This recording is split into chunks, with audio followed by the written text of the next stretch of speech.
여러분, 깨달음이라는 걸 말로 설명할 수 있을까요? 여기 인류 역사상 가장 위대한 깨달음을 얻은 한 사람이 있습니다. 그런데 그는 그 직후에 엄청난 고민에 빠지게 돼요. 바로 부처님의 첫 번째 가르침, 가야산정경에 담겨 있는 이야기인데요. 지금부터 그 깊은 지혜 속으로 함께 들어가 보시죠. 깨달음의 기쁨도 잠시 부처님은 깊은 고뇌에 잠기게 됩니다. 이 말로는 도저히 표현할 수 없는 진리를 대체 어떻게 다른 사람들에게 전해야 할까? 바로 이 고민이 모든 가르침의 출발점이었어요. 부처님은 스스로에게 이렇게 묻습니다. 이 질문은 단순히 어떻게 가르칠까 하는 방법의 문제가 아니에요. 우리가 보고 듣고 생각하는 이 모든 감각과 인식을 넘어서 있는 어떤 진리를 과연 이 언어라는 한정된 도구로 전달할 수 있느냐는 거죠. 이건 정말 인류 지성사에 던져진 가장 근본적인 질문 중 하나라고 할 수 있습니다. 여기서 우리가 진짜 주목해야 할 점은요, 부처님의 고민이 나가 아니라 우리를 향하고 있다는 거예요. 혼자만의 깨달음에 머무르는 게 아니라 어떻게 하면 고통받는 모든 존재들이 이 길을 함께 갈 수 있을까, 그 방법을 찾으려 했던 거죠. 바로 그 위대한 자비심이 이 모든 가르침의 시작이었습니다. 부처님이 이렇게 깊은 침묵 속에서 고민하고 있을 때 그 마음을 정확히 꿰뚫어 본 이가 있었습니다. 바로 지혜의 상징 문수보살이었죠. 문수보살은 마치 잘 짜인 연극처럼 이 위대한 가르침의 막을 올리는 아주 결정적인 질문을 던집니다. 자, 문수보살의 질문에 대한 부처님의 답은 정말 놀랍게도 하나의 역설로 시작됩니다. 일으킴 없이 마음을 일으켜라. 언뜻 들으면 이게 무슨 말인가 싶죠?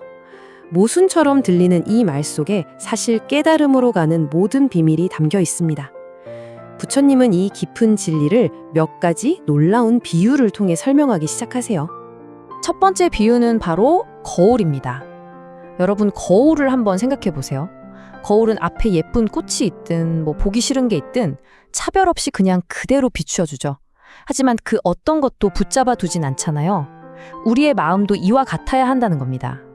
세상을 보면서 좋다 싫다 판단하거나 집착하지 않고 있는 그대로 명료하게 비추는 상태. 이게 바로 깨어있는 마음의 첫 번째 모습입니다.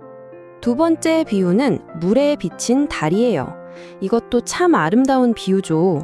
잔잔한 물 위에 뜬 달은 분명히 거기에 보이지만 우리가 손으로 건져 올릴 수는 없어요. 잡으려고 하면 그냥 부서져 버리죠. 우리의 생각이나 감정도 이와 같다는 겁니다. 분명히 존재하고 우리에게 영향을 주지만 그게 나라는 고정된 실체는 아니라는 거죠. 마음의 텅 빈 본질을 정말 잘 보여주는 비유입니다. 세 번째는 메아리입니다. 야호 하고 소리를 질러야 메아리가 돌아오죠. 소리가 없으면 메아리도 없어요. 이처럼 우리의 마음이라는 것도 독립적으로 존재하는 게 아니라 어떤 조건과 자극에 반응해서 일어나는 현상이라는 걸 보여줍니다. 그 어떤 마음도 영원히 머무르지 않고 인연 따라서 잠시 나타났다가 사라질 뿐이라는 거죠. 그리고 마지막, 이 모든 것을 아우르는 비유가 바로 텅 빈 공간입니다. 거울처럼 모든 걸 비추고 물 위의 달처럼 실체가 없으며 메아리처럼 인연 따라 나타났다 사라지는 마음의 본질.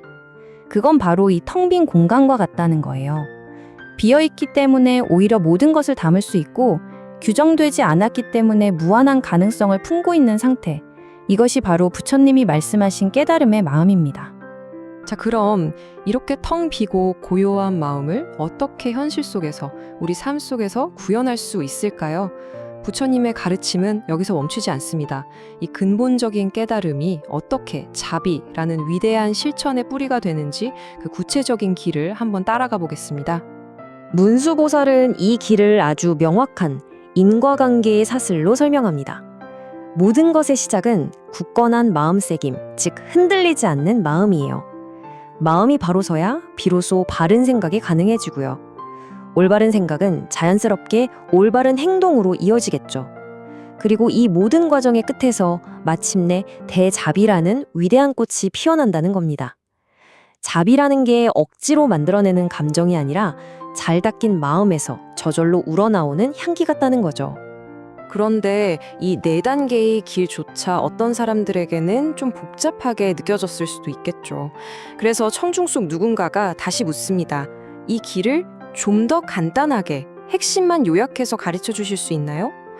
그러자 문수보살은 보살의 길 전체를 관통하는 두 가지 핵심 원리를 제시합니다.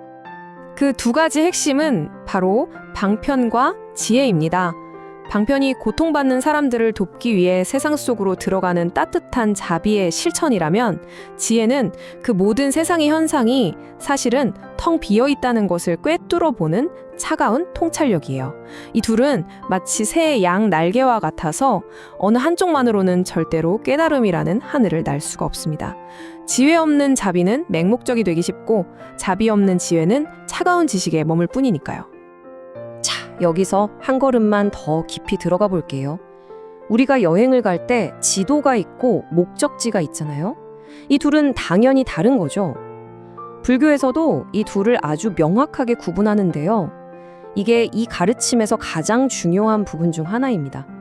바로 우리가 도달해야 할 궁극적인 진리 그 자체와 그 진리로 우리를 이끌어주는 지혜라는 도구의 차이입니다. 먼저 의라는 게 있습니다. 이건 우리 다 가야 할 최종 목적지, 즉 절대적인 진리 그 자체를 말해요. 말로 설명할 수도 생각으로 상상할 수도 없는 마치 텅 빈 허공처럼 그 자체로 완전한 실제죠. 이건 우리가 배우거나 얻는 게 아니라 원래부터 그 자리에 있는 겁니다. 그리고 지가 있습니다. 이건 그 목적지까지 가는데 필요한 지도이자 나침반 같은 거예요. 우리의 어리석음을 깨뜨리고 집착을 내려놓게 하고 세상의 본질을 명확하게 보도록 돕는 모든 실용적인 지혜를 말합니다.